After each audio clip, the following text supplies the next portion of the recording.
Hello and welcome to NCM, the New California Media in Search for Common Ground. I'm Emil Guillermo, columnist for Asian Week, Filipinas Magazine, and ChannelA.com. For the next half hour, we're going to explore the stories and ideas of an ever-changing and diverse set of ethnic communities. En masse, they form an audience that is fast becoming California's new majority. In the past, the journalists covering the beat have been called members of the ethnic press. But in the 90s, a different name seems far more appropriate. They are indeed the media of a new California. Today's focus, bilingual education. Has it outlived its usefulness in the new California? We'll also talk to high-tech entrepreneur Ron Unz. He ran for governor and has just launched an initiative seeking the end of mandated bilingual education in California. Will it become the next 187 or 209, the next big divisive issue in our state?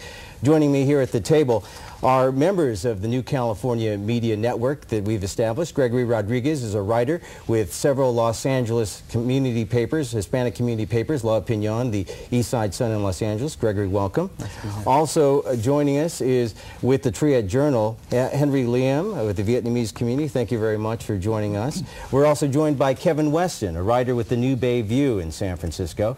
And from the Cantonese News on KTSF TV, Mei Ling Sze, anchor and managing editor. But now let's turn our focus to our special issue today, bilingual education. In today's New California, 1.3 million students speak a foreign language and have limited English skills.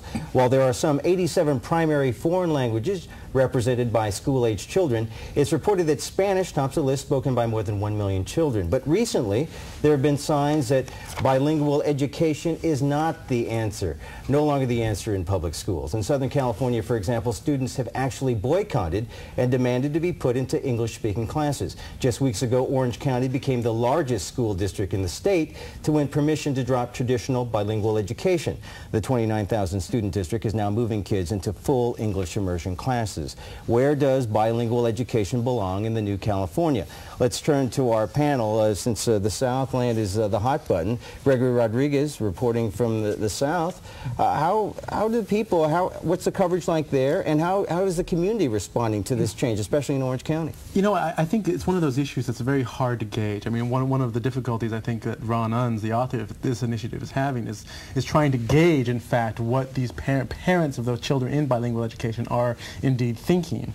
As far as the coverage in the Southland, the LA Times has been very moderate about it, but La Opinion's coverage has been also really very straightforward, very objective, and the only distinction between La Opinion and the mainstream press has been that there's been more coverage. But other than that, they've been very even-handed. But are we seeing people suggesting that perhaps well, maybe now's the time, we're looking for reforms, maybe this action in Orange County is the reform we need? Maybe we just need to throw up our hands and say bilingual education has not worked. Is that happening? Part of the problem is that when we gauge public opinion, we're usually gauging Mexican-American opinion, and that the Mexican immigrant whose children are actually in that program are still unheard of. We still don't know what they're thinking about it. So among Mexican-Americans, yes, there seem to be a great deal of indicators saying they're not willing to fight for this program. Among the Mexican immigrants who tend to vote less and are less likely to be citizens, I think it's still up in the air what they're thinking. Is there a generational difference between the people who have been here 2, 3, 4, 5 generations and the new immigrants? Very much so. And the fact of the matter is those who have been here more than one generation have nothing to do with bilingual education. They may be practitioners of it,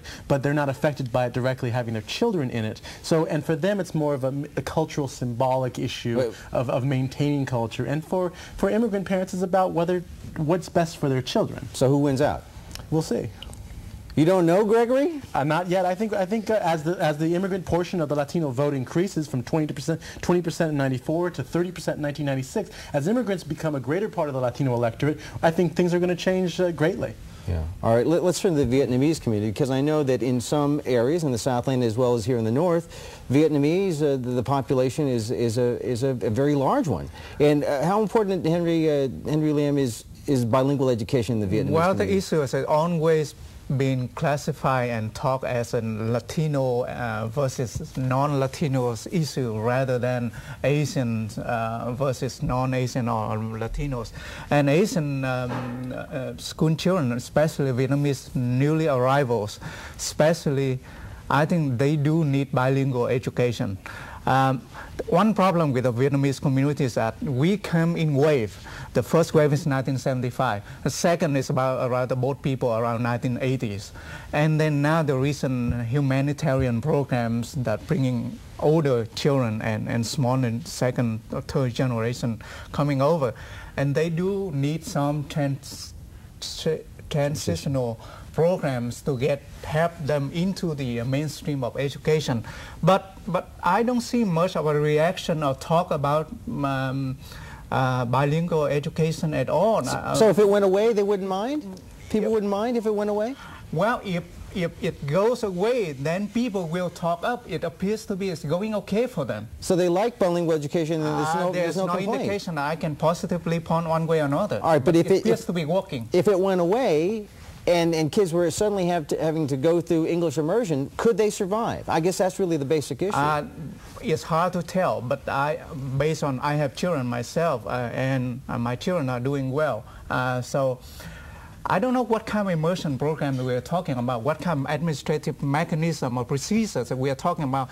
We are still talking a very rhetorical, political, general terms rather than what actually takes place. Well, the Unz Initiative does allow for 1 year of sheltered immersion. We're talking about the Unz Initiative in a latter segment, but what about the idea of immersion? Could kids survive, or would that be de facto discrimination? Most studies really say that bilingual education works if it's implemented well, and immersion works if it's implemented well. So it's really about implementation more than it is about pedagogy. All right, Henry, we have Gregory here talking this line about bilingual education. Is it a competitive thing between Asians and Hispanics fighting for dollars here? There's some sense in certain community, there's some sense fighting over the budget. And the reason is that the Vietnamese numbers is smaller, and the Hispanics, Latinos community are larger in terms of, but the Vietnamese have to share that budget with subgroups within the Vietnamese Asian community, like Laos and Cambodians, and that goes with the refugee. But you'd be pretty upset, though, if that money was taken away from the Vietnamese community, wouldn't you? Well, we want to be fair. Well, all right, fairness. All right, fairness. Everyone wants fairness. I know the black community wanted fairness. Kevin Weston, the Bayview, Ebonics, a big issue in Oakland. Was that a grab for among African Americans for fairness of the bilingual issue? I think it was more of an issue of getting at the institutions, getting at the actual issue in Oakland was not really about Ebonics. It was about the fact that Black Americans are 53% of that district, and they're doing, C- work. It's the fact that the number of teachers that teach there are African American that know how to deal with the kids or from the community is way low. I think that the people that put forward this Ebonics issue were really looking down the road to a time when they wouldn't have to deal with these institutions in teaching their children. In other words, making schools and education being done by the community. But wasn't it a grab for the funding pie, the bilingual funding pie? The blacks saying, look, me too, we have a problem with language, we have a problem with achievement. Yeah, I mean, that was obviously a part of it. But what I think underlying that whole issue is an issue that's been in the community for 30 years, which is who is best qualified to teach African American children, and under what culture should they be taught. In all our communities, we're dealing with an institution that is basically not adhering to the New California. It will be an institution that will be catering basically to old values.